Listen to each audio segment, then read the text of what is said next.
Welcome to the Skeptic Zone, the podcast from Australia for science and reason.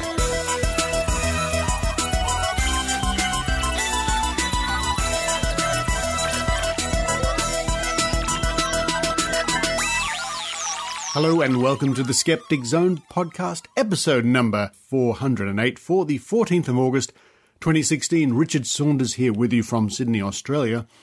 What a great day I had yesterday, my friends. What a fun day. Maynard, our reporter Maynard, and I took part in the Mystery Investigators science show, live science show, as part of Super Science Saturday here at the Australian Museum in Sydney. We played two audiences, one at around midday, one at 3 o'clock, both packed houses. It was great. Lots of kids there, kids and adults and all sorts of people. We did a demonstration of water divining. We had the bed of nails as ever, showed the power balance band and the tricks behind those, talked about astrology and how wonderful the real science of astronomy is. A fantastic time. And we really love doing the Mystery Investigators show. I think the water divining is the highlight. That always gets a great reaction from the audience. Apart from when Maynard stands on my back as I lie on a bed of nails and plays his trombone. That's a real bed of nails, people. Now, of course, the claim is, I've got these middies in my book. The claim is people can lie on a bed of nails. Well, that's actually true, but you have to do it very carefully. So for science, I'm willing to risk it. Never do this at home, kids. Never lie on your own bed of nails at home, even in your own house. Yeah. I can do this if I do it slowly and carefully. Here we go. Here it is, Richard Saunders risking his life on the bed of nails. Oh, boy. And as we said, never do that at home, and especially at home, never let anyone stand on you. Never do that. Oh, Richard, how's it going, man? He's okay.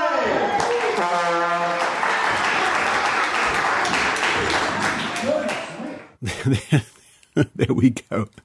And then the kids are always worried that I've damaged myself, and when I get up and I reveal that I've got no puncture wounds, there's great relief from the little kids. It's a lot of fun. But coming up on the next week's show, I'll play some highlights from Maynard and I at the museum and some other interviews with scientific outreach people there on the day. But that's next week, because this week's episode is quite full. We're going to start with an interview with an old friend of mine, an old friend of yours, an old friend of everybody, Susan Gerbic from Guerrilla Skepticism, who has acted swiftly, very swiftly, on this story about cupping. You've probably seen it, heard about it. It's been around because members of the US swim team in Rio have shown up with big bruises on their bodies from cupping, a bizarre quack alternative therapy technique. Susan Gerbic was very quick, jumped on Wikipedia to edit the cupping page to reflect the truth of the issue. We're going to be talking to her all about that. Then I'll read a piece written by our very own Dr. Brad McKay, who is a wonderful example of scientific outreach when it comes to medicine, scientifically based medicine, and he wrote a piece about cupping as well, so we'll read that out. Following that, it's a report from the Australian Skeptics website about our friend Dr. Ken Harvey, who was recently awarded a very important scientific medal, an achievement, and it's very good news. Ken is a tireless campaigner for science and reason in the medical realm, chasing many a quack. Then it's our new reporter, Shelley Stocken, with her segment, Take Stock. Now, Shelley's been on the show before over the past few months talking about Freeman on the land, and a few weeks before that she was talking about naturopaths. We were so impressed, and she had such a good reaction from listeners, that we invited her to be a permanent part of the Skeptic Zone. So welcome aboard, Shelley Stocken with Take Stock. And today, Shelley's going to be looking at demonic possession. I think that's true, actually. It happens to my cats every dinner time. The Skeptic Zone cats, they're possessed by something. And they want their dinner, I can tell you. Then to round off the show, Heidi Robertson, the Raw Skeptic, with her reports from Brisbane Skepticamp. And this will be ongoing for the next few weeks. Heidi was there running around with her microphone, grabbing all sorts of interviews from people going to Skepticamp. And on today's episode, we're going to hear general audience reaction about Skepticamp, lots of little interviews, and then a longer interview with an attendee called Curtis who works in an organic food store. An interesting angle, an interesting insight I think you'll find. Now, a few extra notes before we get stuck into the show. I hope you can join us, if you're in Sydney, at the Australian Skeptics' next dinner meeting, which is September the 24th, Wisdom of the Ancients, with Lynn Kelly. The wonderful Lynn Kelly, author extraordinaire, you might say. Now, she has written a book called The Memory Code, all about how ancient civilizations and people all around the world used memory techniques in order to survive. It's a very practical thing to do, and it involves Stonehenge and all sorts of other things. The book has been very well received, making lots of waves around the world, and you can meet Lynn Kelly and hear her talk at the next Skeptics dinner meeting, and you can buy tickets for that at skeptics.com.au. And while you're at that website, why don't you scroll down to the bottom of the page and sign up to receive the Australian Skeptics newsletter. Regular newsletter, keep up to date with skeptical events. And also, if you have an item you think might be worthy of the newsletter, drop the Australian Skeptics a line, and you can do that at skeptics.com.au as well. And if that's not enough, you can click the special features link at the top of the page, scroll down to the Bent Spoon Award, have a look at that, and if you're in Australia, have a think who you would like to nominate for this year's Bent Spoon Award. And having a quick look at the page at the moment, we see the current nominations for 2016 are the University of Wollongong. It's the university who awarded a PhD to an anti-vaccination activist. Also listed for this year in contention, Dr. Marianne de Macy for the ABC Catalyst program about the dangers, the so-called dangers of Wi-Fi. We got some nominations from the National Institute of Complementary Medicine. I'm sure we can have some more. So those people in Australia, if you can think of somebody who you think personifies pseudoscientific or paranormal piffle, head to skeptics.com.au and submit your nomination. Well, that's all from me at the moment. I'm going to run downstairs. No, I'm going to run out the door. I'll run out the door today. Run into the car. Run into the car? Get into the car. Run to the car, get into the car, drive to a sushi train. Yeah, you know, when I was a little kid, we just didn't have that sort of stuff. We just didn't. There was no sushi. There was no sushi train. So I'm going to run to the car, drive to a sushi train, enjoy my favourite, which I think is probably the salmon and avocado, or the chicken and avocado. Ooh. And the pickled ginger. Oh, great combination. Well, I do that. I hope you enjoy the Skeptic Zone.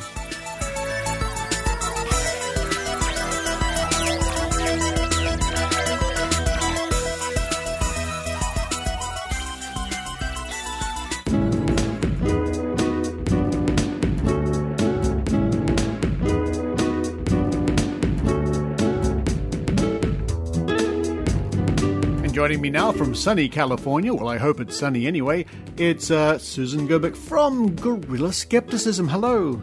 Hi, Richard. Really nice to see you, because we are seeing each other through the wonders of, what are we using this time? It's not Skype today, it's Messenger, Facebook Messenger. Oh, that's awesome. Yeah, what next? I mean, there's so many ways to do this. You're looking well. Oh, well, thank you very much. You're looking quite peaky yourself. Oh, there you go. Yes, it's a big love in here, folks, on the Skeptic Zone. Now, Susan, the reason I've contacted you is this cupping story. In the last few days, because of the American swim team turning up to the pool in Rio covered in polka dots, it's really taken off. A lot of the media are suddenly interested in cupping. And what I love is that you have jumped on this story very quickly in your work with Wikipedia. Take up the story from there and tell us what's happening. what is happening is the sports reporters are reporting that cupping works, or maybe it doesn't. They don't really know what they're saying. They're just talking about cupping to find out what it is that's these big red spots that are on the American swim team. So somebody posted on Facebook an article about cupping and what's going on. Michael Phelps appears to be the biggest draw. And I said, fine, so let's go look at the Wikipedia page, because you know what's going to happen. Sports reporters are talking about it. People are talking about it. But people don't know what's going to happen. They're going to go and they're going to have to Google it. So they're going to Google it. They're going to get the Wikipedia page. And what are they seeing? And what they were seeing, the English Wikipedia page was 2 sentences long. It was talking about cupping, and it had absolutely nothing to do with pseudoscience or talking about it not working or anything like that. It was just basically, this is what cupping is. So I got a little upset. Yes. And immediately within about half an hour, I had expanded the Wikipedia page, the lead. That's the top part, 'cause that's what most people read. Yeah. And I had put Harriet Hall, Simon Singh, Edward Ernst, and Mark Crispet, and quoted them and hyperlinked to their Wikipedia pages. And I said that they call it pseudoscience, nonsense, a celebrity fad, gibberish, and that there's no evidence that cupping works any better than a placebo. And then I went and found an article by David Calhoun, who wrote that cupping is laughable and utterly implausible. And I added that to the Wikipedia lead. And then I went to bed, notified everybody on GSOW that looks like it's going to be a thing. And we need to start making sure that all the Wikipedia pages on cupping in all languages that we can get, are represented in good shape. Somebody overnight put a mention about the Olympic team in the lead, and I didn't want to take it out. So I added a David Gorski article, and it says it's all risk for no benefit and has no place in modern medicine. And then you gave me a link this morning to Dr. Brad McKay from New Zealand and Australia. Yeah. And I put him in this afternoon, and it says that the Olympians are doing a great disservice to their fans that may follow their lead. He calls cupping an ancient but useless traditional therapy. So the lead is 1 paragraph long. It has all kinds of information in there, all of it pretty much saying it is nonsense, it's pseudoscience. And then so my team's been going through, working on the Wikipedia page and other places. But what happened is it has become a frenzy of people editing the Wikipedia page. And there are people reverting it and changing it. And I mean, every few minutes we're having to revert it. It looks like we've got about a half an hour now, but nobody's reverted anything. I'm just looking at it as we speak now on my big monitor. Above the monitor, I'm looking at you. Oh, yes, folks, it's pretty technical here at the Skeptic Zone headquarters. And the current state of the page on Wikipedia, which I'll link to, but nevertheless, it's Cupping Therapy. That's the name of the Wikipedia page, Cupping Therapy. Looks pretty good. It looks pretty straightforward with the citations that you mentioned. There's a lot of pictures appeared overnight, I've noticed, of various pictures of cupping and whatnot. Now, look, folks. And disappeared. And disappeared and reappeared. And just very quickly, folks, if you don't know, in a nutshell, cupping is the practice of either using vacuum jars or just heating jars of glass jars, placing those on the back or other parts of the body, presumably, and letting the suction draw up the skin, which can create bruises and other problems. That's about right. And, okay. So one of the things that we've been looking at, because we are a team of editors that are all over the world, is we're trying to make sure that the Wikipedia pages in other languages are in great shape, and we've been going through them. The Dutch page had no citations, and it was just describing what cupping is. So our editor, Leon, has written in the lead that it's dangerous quackery. And then our Chinese page, it's very woo-filled. It's definitely full of woo. And I have an editor who is not a native Chinese speaker, so I really need some Chinese editors. And he's doing what he can. It's going to be an uphill battle to fight against that, but definitely the Chinese page is the one that needs a lot of, obviously, support. A Russian page, we need more people editing on that. person who's been trying to do it. She's at work and can't get to it. And she says the Wikipedia page is named medical jars instead of cupping. So that's got to be interesting. Our Portuguese page had 3 citations that did mention Simon Singh and Edward Ernst and called it harmful pseudoscience. So our editor, Valerio, he has added a couple more citations and made a much stronger page. Spanish page is being done by someone named Joaquin. It was in pretty good shape. It had 3 citations. Now he's got 7 citations. He's added the word pseudoscience to the lead. And then the only other page we've touched is the Polish page, which already had a warning that the page was incompatible with current knowledge. And he's sprucing it up. I need more Italian and French editors and anything else in between to be able to support this, because it's too important to just be focusing on English.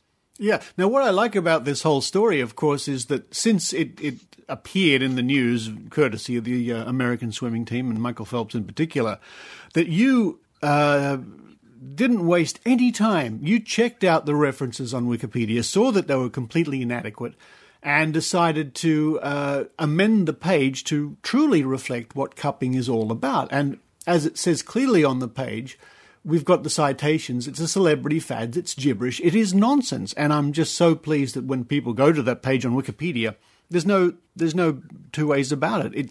It states clearly what cupping is. Right. And, I really want to point this out. When you say that they are going to go to the Wikipedia page and view it, we really need some numbers because, skeptics like numbers. And normally the cupping page was receiving about 900 views a day. Mm-hmm. It went on August 7th, it went to 16,000 views on that one day. Wow. And then on August 8th, it hit 106,000 views. Wow. So it is gaining a lot of attention. People are badly looking to see what the heck cupping therapy is. And if we don't have, if it had just had those 2 sentences on there, well then, the cupping people all over the world are going to be just going, hey, man, let's make some money here. I mean, it's still going to obviously bring in some dollars to him, and the pseudoscience is going to become a big deal. But, we got to do something about it. This is all we can do. And, one more point I wanted to make is that all the people that I've mentioned on the Wikipedia page, Simon Singh, Mark Crispet, Edward Ernst, and David Calhoun and Harriet Hall, they all are mentioned on the lead of the English cupping therapy Wikipedia page, and they're all seeing huge spikes in their Wikipedia pages. 200%, 900%, 400% increase in their Wikipedia views. Of course, that's only like 100 or 200 views, but people are obviously interested enough that they're clicking on these people's names and reading their Wikipedia page, which is like the Goldilocks effect. You put it out there, and hopefully it'll get some views to their pages, and people will learn more about skepticism and more about the people in our movement. Well, this just illustrates to me, Susan, why what you do and your team is so important. And you've been friends of the Skeptic Zone now for a very long time. And I'm so sorry I won't be able to see you in October in the big skeptical meeting in Las Vegas. I am so disappointed I'm not going to see you there either, Richard. But I will be seeing you hopefully by the end of the year. Oh, of course. Yes, you're absolutely right, because you and I will be attending the New Zealand Skeptics Conference in, I think that's early December. Yes, it is, December 1st and 2nd. I'm hoping to fly in either a week before the conference and a week after or something of that sort. And I hope that I will be able to see many of the New Zealand skeptics over there. I want to hang out with them and let's go do stuff. I am so excited about New Zealand. Looking forward to that. And folks, I'll certainly let you know more about that in the coming months. Well, Susan, lovely to catch up with you. Good work on that cupping therapy page. And as we leave you there in California, I'll just read out this page, the page written by Dr. Brad McKay. But for now, Susan Gerbic, thank you very much. Thank you, Richard.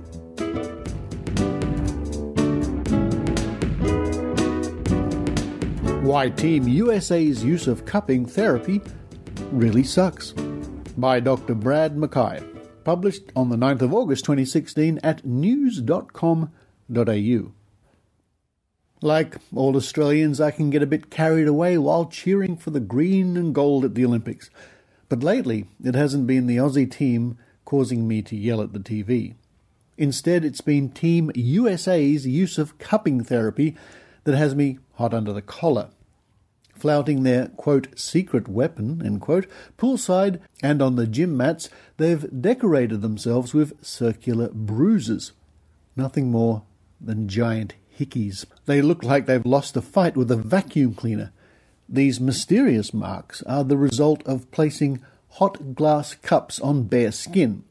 The heat creates a vacuum which sucks up the underlying tissue, supposedly mobilizing your blood and helping it to pump throughout your body. Cupping advocates will tell you that the practice draws toxins out of your skin and helps you to heal and relax after exercise. If you're really adventurous, you can explore, quote, wet, end quote, cupping, which involves puncturing the skin before applying the cups and sucking out your, quote, bad blood, end quote. This traditional therapy is believed to date back to 3000 BC and is used in Islamic and Chinese traditional medicines. Put simply, it is one of the most ridiculous alternative therapies out there. There is no scientific evidence that cupping works for any of these things. Sucking your skin into a glass cup doesn't get rid of toxins or help you to heal more quickly.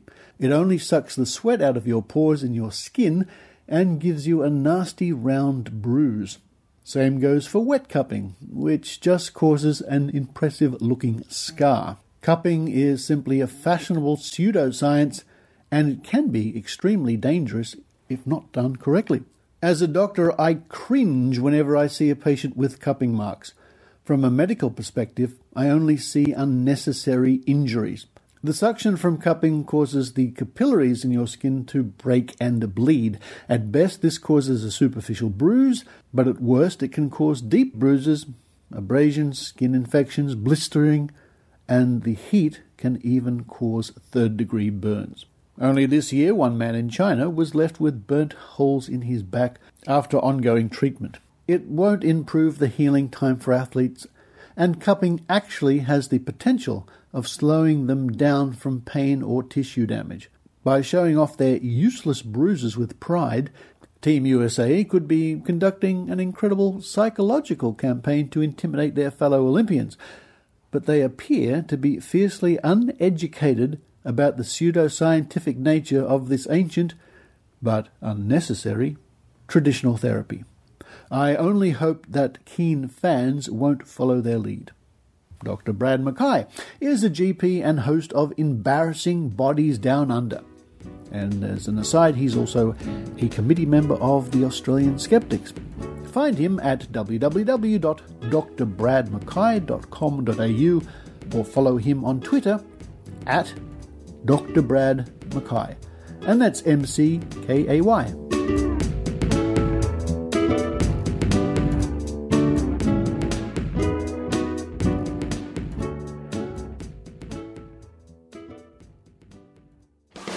You've argued against the same woo so many times you can do it in your sleep.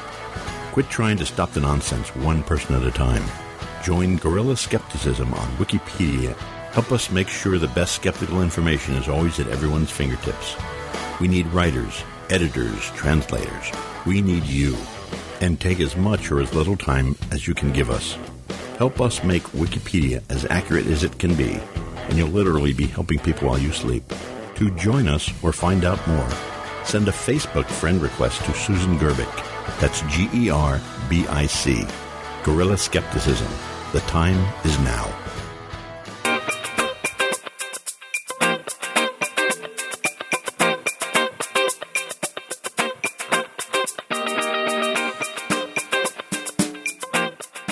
From the website of Australian Skeptics, skeptics.com.au.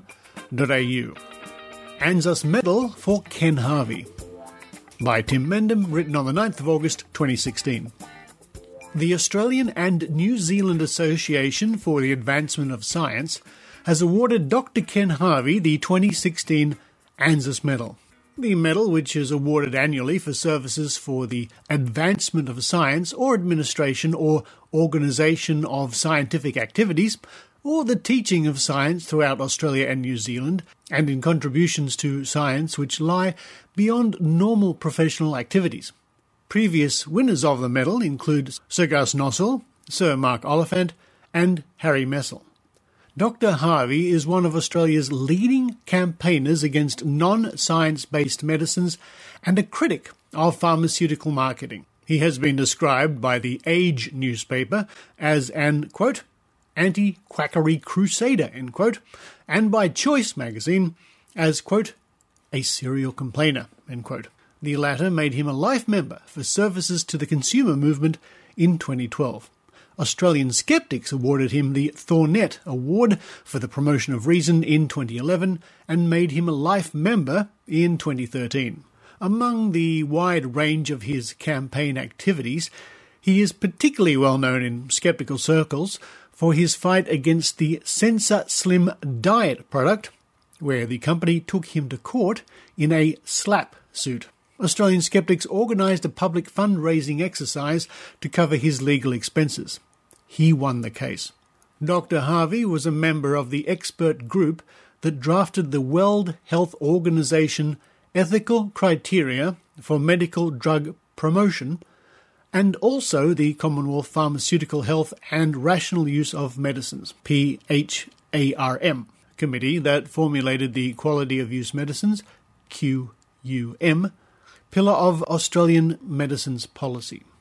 He has recently served on the Therapeutics Goods Administration, TGA, Transparency Review Panel, the Working Group on Promotion of Therapeutic Products, Medicines Australia Code Review Panel, and the Australian Government's Natural Therapy Review Advisory Committee. He will receive his medal at a ceremony in Melbourne on August 17th. It is given this year as part of National Science Week. And it's nice to know that our dear friend Lynn Kelly has made a comment on the webpage. Congratulations to Ken on a well-deserved award, and thank you to the Skeptics for keeping us so well informed on these issues. Much appreciated. And indeed, congratulations to Dr. Ken Harvey, a tireless campaigner for science and reason.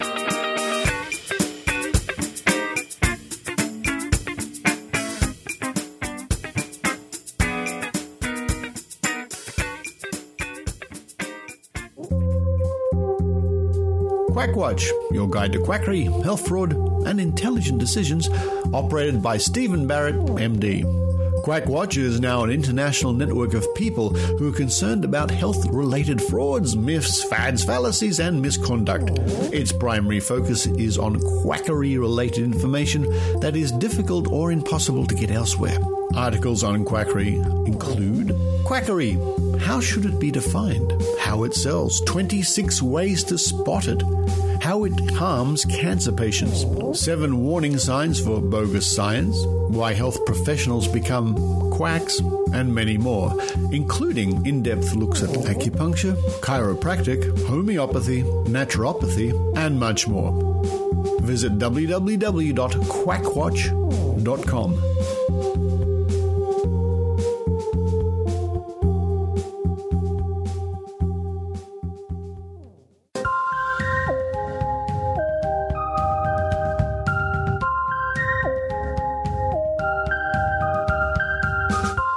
Interesting claims, questioning, take stock with Shelley Stocken.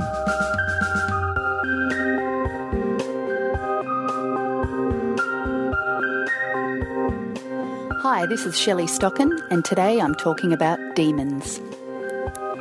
In a recent self-guided tour of the internet, I came across a page entitled How to Differentiate Demonic Possession from Schizophrenia. This'll be fun, I thought, lots of head spinning and spewing on bystanders. But as I read on, I realised it wasn't much fun at all. This page was a serious guide for interpreting the unusual behaviour of a loved one and making a spiritual diagnosis. I was stunned to learn that, in some religious circles, demonic possession is still considered a reasonable explanation for mental illness. The page I found was basically a summary of a chapter in a book called Strength for His People by Stephen Waterhouse, the pastor at Westcliff Bible Church in Texas. The church's website describes the book as a biblical perspective on mental illnesses and other family problems. Stephen Waterhouse has a Doctor of Ministry from Dallas Theological Seminary and a Master of Theology in Hebrew and Greek from Capital Seminary near Washington, D.C., as well as undergraduate degrees in social sciences from Spring Arbor University and Cornerstone University in Grand Rapids, Michigan. So he seems adequately qualified to be a church pastor and a social scientist. His interest in mental health stems largely from his experience with his brother, who was diagnosed with schizophrenia in his teens. I'm certain that Waterhouse's intentions are good, and he only wants to help people to reconcile their belief in supernatural beings and the hardship of mental illness. He has first-hand experience of living with and caring for a seriously ill person, and wants to provide support for others going through the same experience. But if, as they say, the road to hell is paved with good intentions, this guy is headed southward. I have no doubt religion provides many troubled people and their families with great comfort, but it has no place in diagnosing mental illness. So let's take a look at what Waterhouse has to say about how to differentiate between schizophrenia and demonic possession. He conveniently breaks the distinction into 6 factors. Factor 1. Attraction to versus aversion to religion. According to Waterhouse, possessed people can't stand talking about Christ, but mentally ill people are fine with it, in many cases even enthusiastically devout. If the affected person is comfortable when the discussion turns to Jesus, doesn't object to an exorcism, or shows a keen interest in religion, then demonic possession is to be ruled out. Earlier in the chapter, the author describes the behaviour of his brother during a schizophrenic episode. He says, "I saw my brother ripping up a Bible and smashing Christian wall decorations." This seems to contradict his assertion that people with schizophrenia are friendly to Jesus. But that's not the only problem with this point. It fails to take into account the person's religious leanings before they started showing symptoms. Do people who have no religion suddenly become religious when they become mentally ill, or suddenly become hostile towards religious figures when possessed? Is it the same pattern for people of different religions? What sort of demons possess a Buddhist, an atheist, or a Muslim? Is religious belief correlated with mental illness? So many questions. The second factor of Waterhouse's analysis is irrational speech versus rational speech. Waterhouse says, "In New Testament accounts involving demons, the demons spoke in a rational manner. Untreated people with schizophrenia will often speak in nonsense and jump rapidly between unrelated topics." He says that in cases where the affected person makes sense, we should lean towards demonic involvements. This seems ridiculously simplistic. If the words don't make sense, the patient is sick. If they do make sense, the patient is possessed. And what text does the author refer to for his diagnostic standard? The New Testament of the Bible. I don't know much about psychiatry, but I'm pretty sure the Bible has been superseded as a diagnostic tool. Moving on to the third factor of differentiation, ordinary learning versus supernatural knowledge. When you're a demon taking up residence in a terrestrial host, you have the ability to communicate through the body you've possessed. As a result, possessed people may be able to express knowledge and display abilities of which they have no prior learning. Waterhouse says, "Those with a mental illness have no such ability to know facts they have not acquired by normal means of learning." The examples provided in the book are clairvoyance and xenoglossy, or the ability to speak in a language not known by the speaker. The author doesn't provide any references for these examples, so we are left to rely on his assurance that they actually happen. Factor number 4 in this guide to mental illness or possession is normal versus occultic phenomena. Waterhouse says, "There is an aspect to demon activity that is just plain spooky." No argument from me there. He goes on to say, "If there are occurrences of poltergeists, levitations, trances, telepathy, and these cannot be ruled out as being optical illusions or fraudulent displays, then one is not dealing with ordinary schizophrenia." In a tidy example of circular reasoning, this factor essentially says that if there are paranormal phenomena present, then something paranormal is going on. This factor relies on the presumption of demonic possession as a possible diagnosis.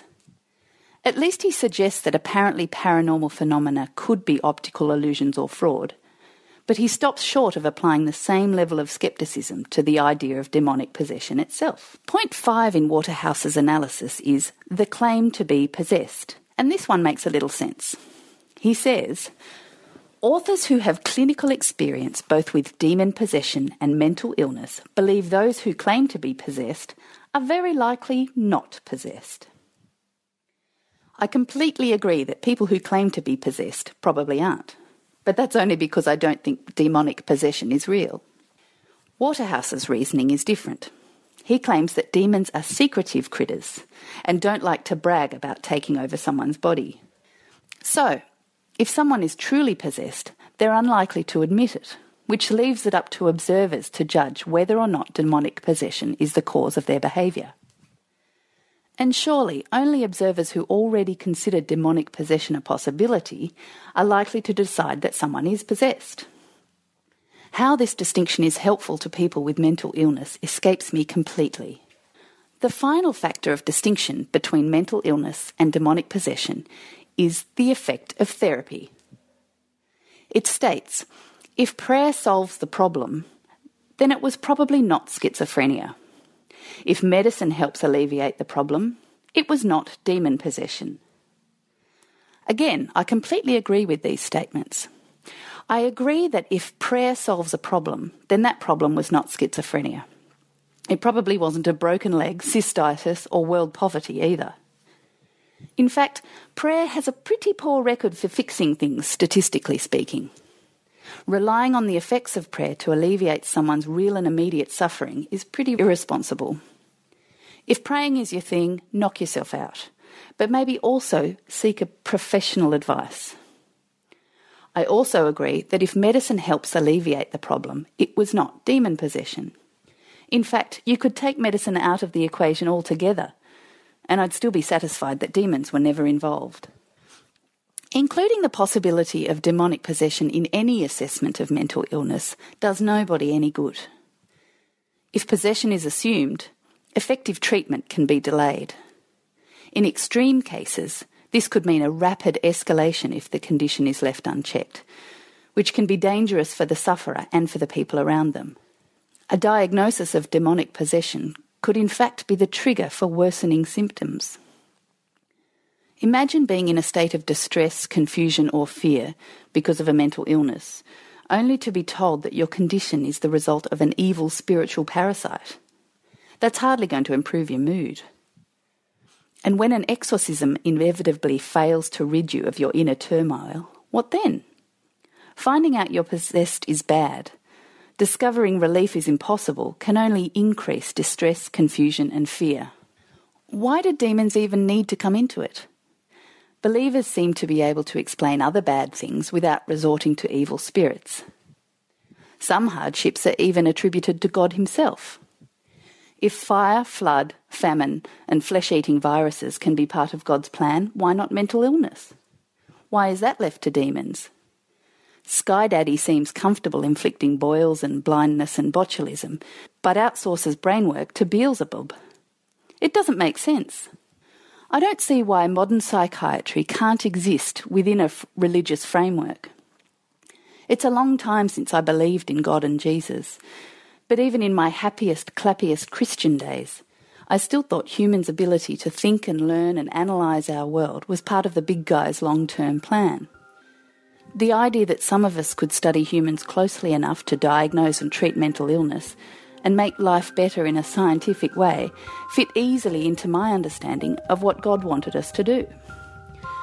But the idea that some mental illness might still be thrown into the possessed by a demon basket makes me shake my head in disbelief.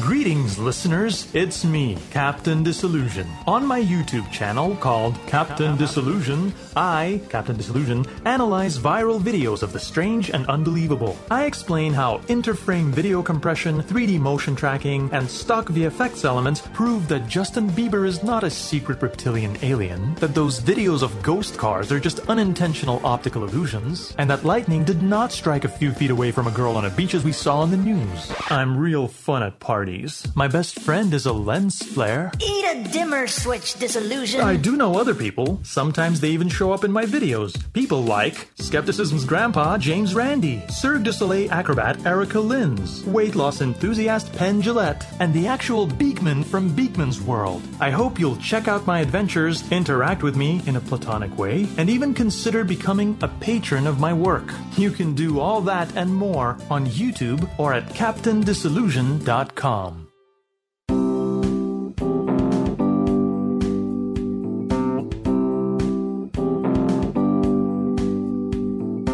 It's the Raw Skeptic Report with Heidi Robertson.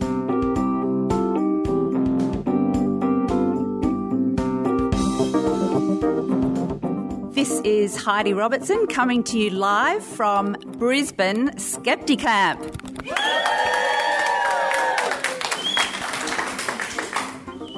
And we have had many very interesting talks today. It's been lots of fun. And I thought I'd take the opportunity to just see what kind of people we've got today in the audience. And who have we got here? What is your name and why do you call yourself a skeptic? My name is Alex. I suppose I call myself a skeptic because I like to inform myself using the scientific method and try and inform myself as much as possible about as many things as possible. And have you had a talk today that has particularly interested you or that you've particularly enjoyed? Well, I'm a psych student, so I really enjoyed the Dunning-Kruger effect that we just had. Yeah, that was a great talk. And who else have we got over here? What's your name and why do you call yourself a skeptic? G'day, my name's Nick. I got into skepticism out of my rejection of religion just after I left school and sort of looking at the things that I believed in a rational sense and came to it that way. So, yeah. And the talk today that I enjoyed the most was the first one, I think, was it Ken? Yes. That was fantastic. The work that he's doing with decreasing the woo in the medical profession. That's great. Yes. Thank you to Ken McLeod for that and the great work that Stop the AVN has been doing. Hello, what's your name and why do you call yourself a skeptic? Hi, I'm Kath. I call myself a skeptic because I enjoy understanding things and I like the scientific method as a way of understanding the world. And you gave us a very interesting talk today as well. Could you just give us the bare bones of what you talked about today? I talked today about my personal experience with muscle testing or applied kinesiology and the sunk cost fallacy. What do you mean by the sunk cost fallacy? When you spend a lot of time and effort and money usually in something that it makes it harder and harder to give up, no matter how silly it starts to become. And apart from your own talk, what's been your favourite one today?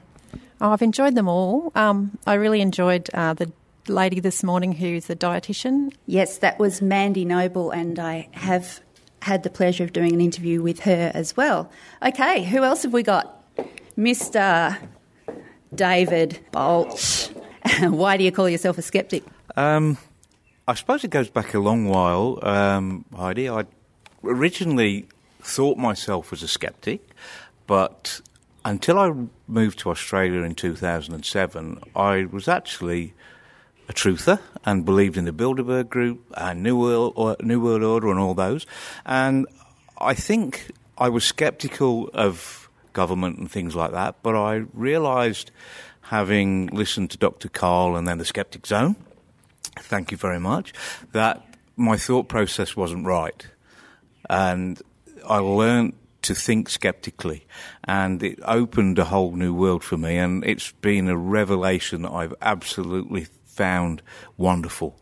And to come to that way of thinking eventually has been great for me. It's opened up my eyes, and that's why I say to people, I am a skeptic and I've learned the hard way. And so I'm proud to say that, actually, rather than, believing in all the rubbish that's out there. So, yeah, that's why I'm a skeptic. Very good. And do you think your son, Ross, who's sitting right next to you, had anything to do with that change in your thinking? No, I don't think it did. I think I came to skepticism, actually introduced Ross to skepticism more than the other way around. My education stopped at school, that was it. But obviously Ross has gone into university and done well. But I think I said, you should listen to this podcast. It's great, you'll learn so much. And from there, we've both sort of got into it together. So I'm absolutely glad today to be introduced as David Bolts rather than Ross's dad, because I'm always Ross's dad. So, yes, I have my own identity, yeah. Well, Ross is a bit of a celebrity in his own right. Yes, Ross has... Well, here we go, Ross. You've got your own podcast. Tell us about that. Yeah, well, I used to... Well, I guess I haven't done episodes for a while, but I was doing the Skeptically Challenged podcast for a long time, which basically was just to look at the local news and from a skeptical bent. And yeah, it's interesting actually, because I've always sort of been a bit skeptical. Like, I remember as a kid hearing about the Ark story, and thinking there's no way all those animals fit in that Ark. That's ridiculous. I think I was about 5 at the time, because you can talk about that stuff in English schools. Religion's sort of okay.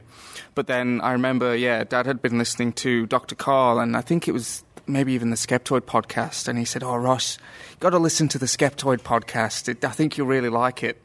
And I just remember listening to this kind of skeptical analysis for the first time and thinking, wow, this is really cool. Like, this is how I sort of would like to think about things. Because, You found your people. Yeah, exactly. Because, when you're young, you don't always have the intellectual energy to put into that kind of thinking. And then you realise that it's really worth the energy. And since then, I just haven't been able to stop engaging with the community and obviously taking part in events like this. And, now we're sat with Brisbane Skeptics, and all of the committee have done this amazing job today to bring us this event. So it's pretty amazing.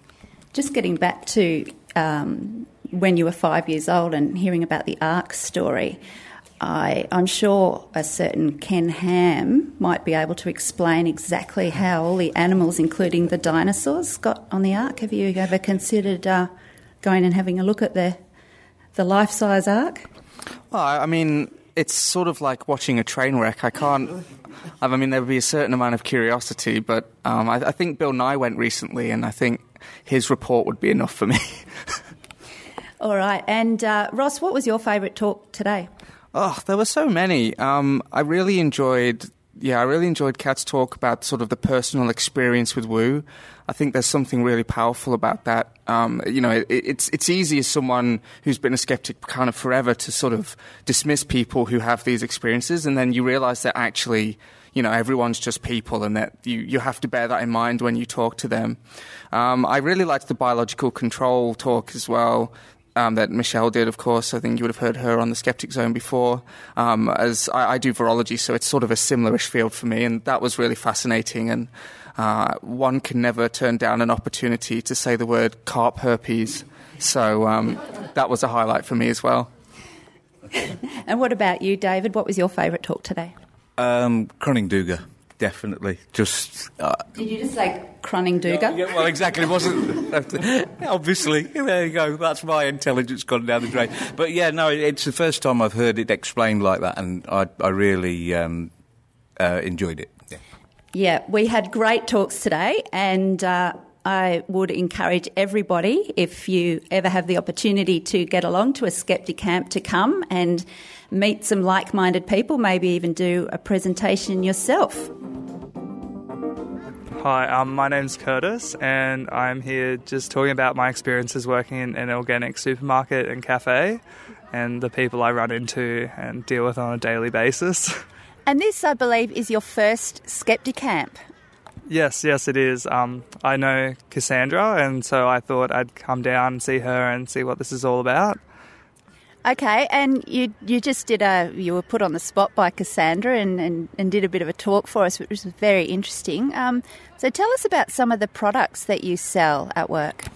So we stock, our store is fully organic. So some of the more weirder stuff we stock is the Cleopatra's bath milk and face mud cream, which is not for human consumption, but a lot of people disregard that. But by law, you're not allowed to sell it for human consumption. We also sell a lot of hemp products, like hemp protein, hemp seeds, hemp oil. That's also sold under the umbrella of not for human consumption, but people do consume it. We sell a lot of like turmeric powders and like colon cleansers, more like charcoal and diastasis earth and stuff that's used to help your gut health and like clean you out. And we just stock a lot of stuff that's a bit obscure, a lot of vitamins and other things that you probably wouldn't find at your normal health food store or just supermarket. And when customers come in and ask for a particular product, where do you think they have got the idea that a particular product, like for example, I don't know, buying the Cleopatra's bath milk for ingestion, where are they getting advice or the idea that this is going to be good for them? So there's a few different. So it's either usually news they've like researched online, or they've been told by a naturopath or homeopath that it's better for them for their gut health, or even we have people from like older generation people that are raised on dairy farms that think it's just like the best thing ever, but they're obviously used to it, and so I think they read up on the health benefits without looking at anything else, and they get told by people that are like naturopaths and homeopaths who have quite invested interest in telling people about the most obscure health benefits of stuff. So it's just they come in just a bit blind, and we don't really talk them out of buying things. It's just like you listen to what they want and you help them find it, and that's that. We try if they ask for help, we give them help, but we generally just don't take it upon ourselves to like tell them otherwise, because it's often a bit hard reasoning with people, and if they come in and like we want to respect their wishes as well, and everyone's allowed to have an opinion to their health, and we sort of respect that, but doesn't mean we always agree. So you were saying that some people actually come in with a list of products that their naturopath has given them to buy this long list of products, and I guess if they've already made their mind up and that's what their particular health professional is telling them to do, there's not much you could do to talk them out of it, even if that was your job. Yeah, exactly. They come in with stuff that like I can't even pronounce, and I don't know, can't really help them, but we help them the best we can. And I think it's just we kind of just facilitate from the naturopath to being able to consume those products, and and so we just let them do their thing and just trying to like step back unless they ask for help, and then we do have good staff which are dietetics, nutrition, and we give them a little bit of help, but generally we just let them go with their own flow just to save from any bad conflict or anything like that. Yeah, and have you noticed a shift or in trends? I think you mentioned the year of the what was it you said that it was the year of this year? It was the year of the gut. It's the gut health year.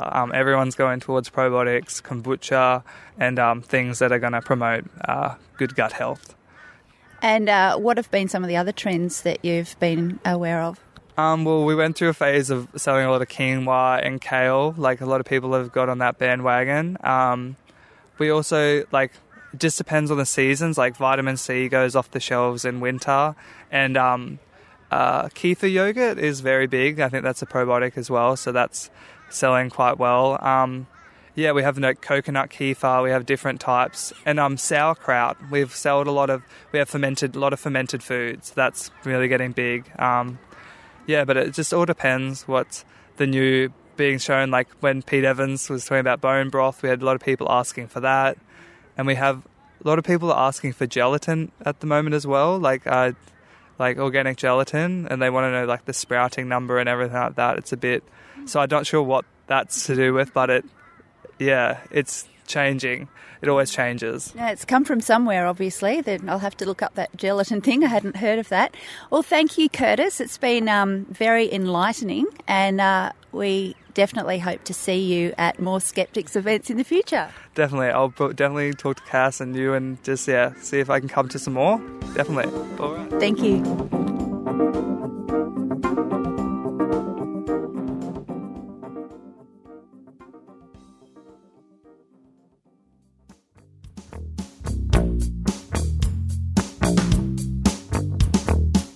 Hi, this is Cassandra, president of the Brisbane Skeptic Society in sunny Queensland, which, well, by Sydney standards, is the north side of Australia. I'd like to invite you to join us at one of our many events. Not only do we have weekly social gatherings all over Brisbane and monthly lectures, we get along so well that once or twice a year we escape our city confines in Brisbane and go traveling together. We're always on the lookout for new ideas, new perspectives, and definitely new speakers. Want to find out more? Please visit us at www.brisbaneskeptics.org or search for Brisbane Skeptic Society on Facebook or Twitter. We hope to see you soon.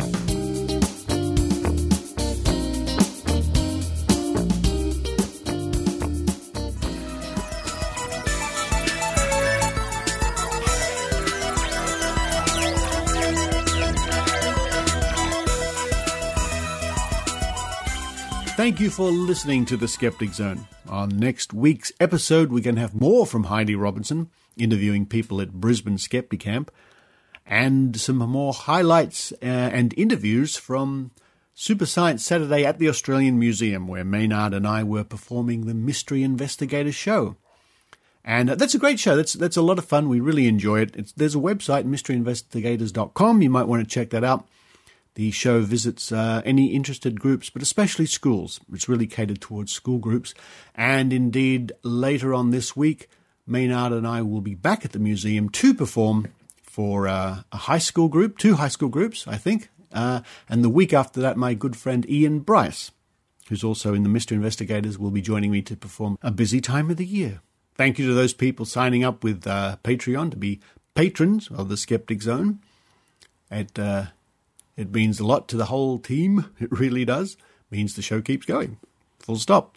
And you can sign up at skepticzone.tv. And while you're there, you can decide if you'd like to subscribe to get the feed, to get the episodes of the Skeptic Zone via iTunes, or you can use the RSS feed, or Stitcher, or iHeartRadio, or YouTube. A multitude of choices. And if you feel you'd like to comment on any particular episode, head to the Skeptic Zone Facebook page, and the links are at skepticzone.tv. And to the note from Rebecca, who's a listener to the show, yes, I like white chocolate very much. But for this week, this is Richard Saunders signing off from Sydney, Australia. You've been listening to the Skeptic Zone podcast. Visit our website at www.skepticzone.tv for contacts, an archive of all episodes since 2008, and our online store. Please support the Skeptic Zone by following us on Twitter at Skeptic Zone, liking us on Facebook, and leaving a review on iTunes. You can also show your support by subscribing via PayPal for as little as 99 cents a week. The Skeptic Zone is an independent production.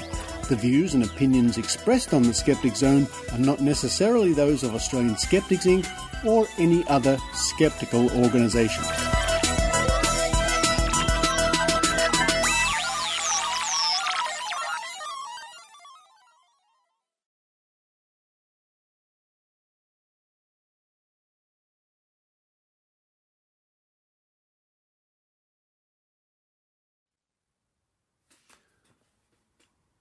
The show's over.